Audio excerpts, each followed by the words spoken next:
अभी राकेश जी सिर्फ 10 सेकंड। हाँ बोलिए। आप ये देख लीजिए कि इन्होंने ये कहा था कि हम विदेश से पैसा लाएंगे, हमारे देश में 35,000 करोड़ रुपए स्विस बैंकों पे बढ़ गया। अब नहीं, अब ये मुद्दे से मत भागिए।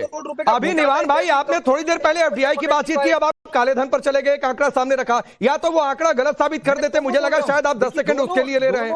दोनों नहीं, मुझे लगा नहीं, एफडीआई आना और काला धन वापस लेकर आना दोनों अलग अलग बातें हैं, दोनों एक नहीं हो सकता है। ठीक है सर, विजय जी 30 सेकंड। ठीक है सर, ठीक है विजय जी 30 सेकंड। कम हो गया 20 लाख करोड़ रुपए। अब सुन लीजिए। ठीक है राकेश जी अब सुन लीजिए, निवान जी सुन लीजिए, धैर्यपूर्वक सुन लीजिए। आपको मैंने सुना था, सुन लीजिए। अरे सुन लीजिए कहना चाहता हूँ, कांग्रेस तो है, देखिए राकेश जी, कांग्रेस को सुना दिया, मैं जवाब लूंगा। विजय जी ने इशारा किया, सुरेंद्र जी जवाब देंगे उस पर, उस पर रुक जाइए। हाँ सुनो।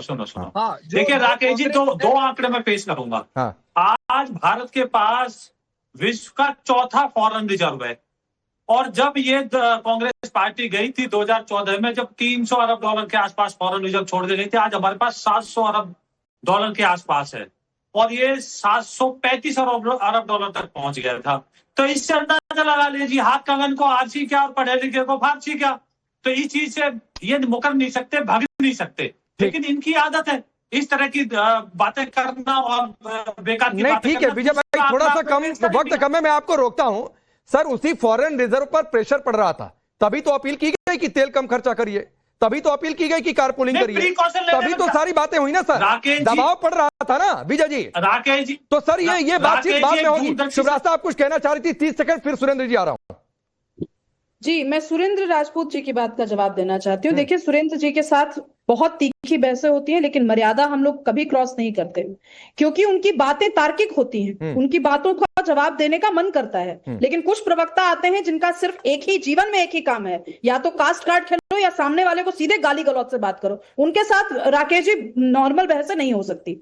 ये बात ठीक है कि राहुल गांधी जी वहां पर्यावरण की बात उठाने गए, बिल्कुल ठीक बात है। मैंने सवाल कुछ और पूछा था, मैंने ये पूछा था कि नीट और सीबीएसई के छात्र जो सड़कों पर उतरकर प्रोटेस्ट कर रहे हैं, उनके साथ कोई शहजादा क्यों नहीं चिलचिलाती गर्मी में खड़ा है। ये ऑप्टिक्स की बात होती है। एनएसयूआई के कार्यकर्ता गए होंगे वहां पर, तो वैसे तो एबीवीपी के कार्यकर्ता भी गए हैं, तो इसका मतलब मैं क्या मान लूं?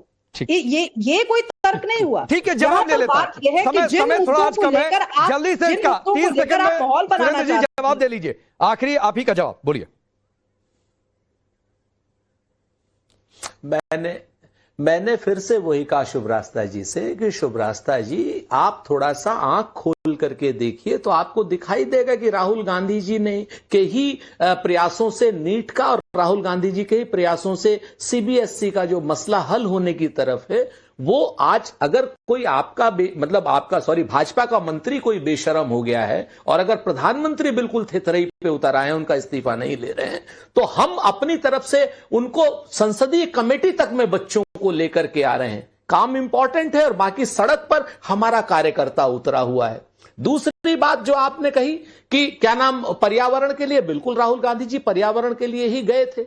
यहां पर मुद्दे उठाने चाहिए वो जो आज देश की आत्मा का विषय, चाहे वो नीट का हो, चाहे वो सीबीएसई का हो, चाहे वो अपमानजनक ट्रेड डील का हो। मुझे आश्चर्य है, मैं इस बहस में श्री राम आप सबको रोकता हूं माफी के साथ, वक्त आज इतना ही है, थोड़ा सा कम है। आप सबका बहुत बहुत शुक्रिया। मुद्दे से मत भागिए।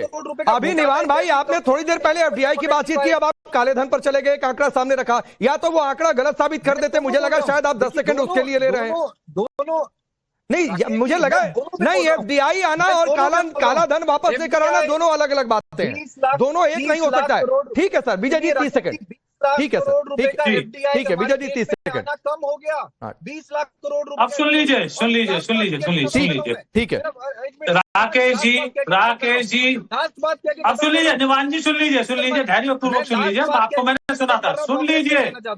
अरे सुन लीजिए कहना चाहता हूँ, कांग्रेस तो है, देखिए राकेश जी, कांग्रेस को सुना दिया, मैं जवाब लूंगा।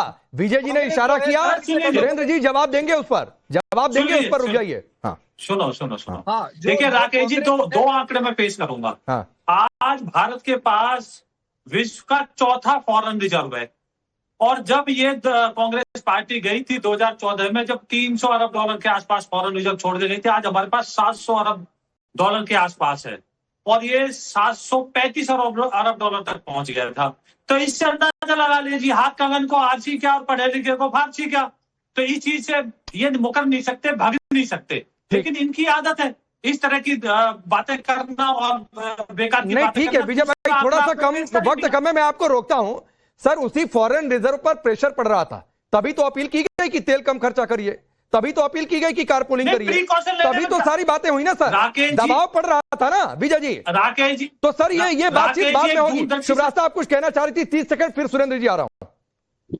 जी, मैं सुरेंद्र राजपूत जी की बात का जवाब देना चाहती हूँ। देखिए, सुरेंद्र जी के साथ बहुत तीखी बहसें होती हैं, लेकिन मर्यादा हम लोग कभी क्रॉस नहीं करते, क्योंकि उनकी बातें तार्किक होती हैं। उनकी बातों का जवाब देने का मन करता है, लेकिन कुछ प्रवक्ता आते हैं जिनका सिर्फ एक ही जीवन में एक ही काम है, या तो कास्ट कार्ड खेलो या सामने वाले को सीधे गाली गलौज से बात करो। उनके साथ राकेश जी नॉर्मल बहसें नहीं हो सकती।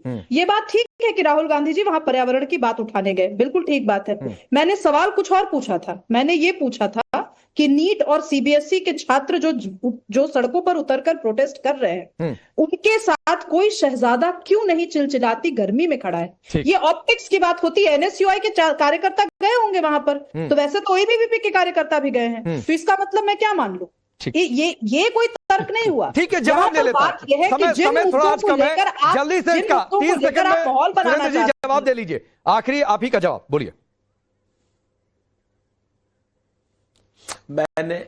मैंने फिर से वही कहा शुभरास्ता जी से कि शुभरास्ता जी, आप थोड़ा सा आंख खोल करके देखिए तो आपको दिखाई देगा कि राहुल गांधी जी ने के ही प्रयासों से नीट का और राहुल गांधी जी के ही प्रयासों से सीबीएसई का जो मसला हल होने की तरफ है, वो आज अगर कोई भाजपा का मंत्री कोई बेशरम हो गया है और अगर प्रधानमंत्री बिल्कुल थेथरई पे उतर आए हैं, उनका इस्तीफा नहीं ले रहे हैं, तो हम अपनी तरफ से उनको संसदीय कमेटी तक में बच्चों को लेकर के आ रहे हैं। काम इंपॉर्टेंट है और बाकी सड़क आप देंगे, इस पर रुक जाइए। हाँ सुनो।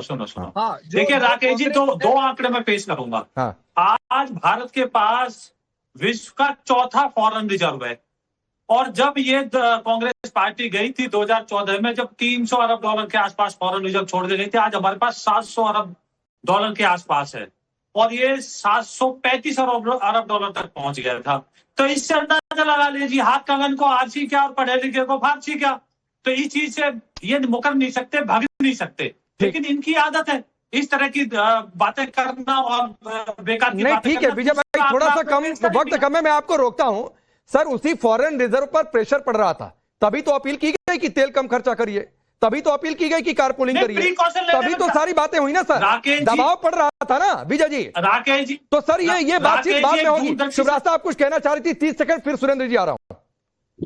जी, मैं सुरेंद्र राजपूत जी की बात का जवाब देना चाहती हूँ। देखिए, सुरेंद्र जी के साथ बहुत तीखी बहसें होती हैं, लेकिन मर्यादा हम लोग कभी क्रॉस नहीं करते, क्योंकि उनकी बातें तार्किक होती हैं। उनकी बातों का जवाब देने का मन करता है, लेकिन कुछ प्रवक्ता आते हैं जिनका सिर्फ एक ही जीवन में एक ही काम है, या तो कास्ट कार्ड खेलो या सामने वाले को सीधे गाली गलौज से बात करो। उनके साथ राकेश जी नॉर्मल बहसें नहीं हो सकती। ये बात ठीक है कि राहुल गांधी जी वहां पर्यावरण की बात उठाने गए, बिल्कुल ठीक बात है। मैंने सवाल कुछ और पूछा था। मैंने ये पूछा था कि नीट और सीबीएसई के छात्र जो सड़कों पर उतरकर प्रोटेस्ट कर रहे हैं, उनके साथ कोई शहजादा क्यों नहीं चिलचिलाती गर्मी में खड़ा है। ये ऑप्टिक्स की बात होती है। एनएसयूआई के कार्यकर्ता गए होंगे वहां पर, तो वैसे तो एबीवीपी के कार्यकर्ता भी गए हैं, तो इसका मतलब मैं क्या मान लूं? ये कोई तर्क नहीं हुआ। ठीक है, जवाब ले लेता हूं। समय थोड़ा आज कम है, जल्दी से इसका 30 सेकंड में सुरेंद्र जी जवाब दे लीजिए। आखिरी आप ही का जवाब बोलिए। मैंने फिर से वही कहा शुभरास्ता जी से कि शुभरास्ता जी, आप थोड़ा सा आंख खोल करके देखिए तो आपको दिखाई देगा कि राहुल गांधी जी ने के ही प्रयासों से नीट का और राहुल गांधी जी के ही प्रयासों से सीबीएसई का जो मसला हल होने की तरफ है, वो आज अगर कोई भाजपा का मंत्री कोई बेशरम हो गया है और अगर प्रधानमंत्री बिल्कुल थेथरई पे उतर आए हैं, उनका इस्तीफा नहीं ले रहे हैं, तो हम अपनी तरफ से उनको संसदीय कमेटी तक में बच्चों को लेकर के आ रहे हैं। काम इंपॉर्टेंट है और बाकी सड़क पर हमारा कार्यकर्ता उतरा हुआ है। दूसरी बात जो आपने कही कि पर्यावरण के लिए, बिल्कुल राहुल गांधी जी पर्यावरण के लिए ही गए थे, यहां पर मुद्दे उठाने चाहिए वो जो आज देश की आत्मा का विषय, चाहे वो नीट का हो, चाहे वो क्या नाम सीबीएसई का हो, चाहे वो अपमानजनक ट्रेड डील का हो। मुझे आश्चर्य है, मैं मतलब इस बहस में श्री राम ठीक है, आप सबको रोकता हूं, माफी के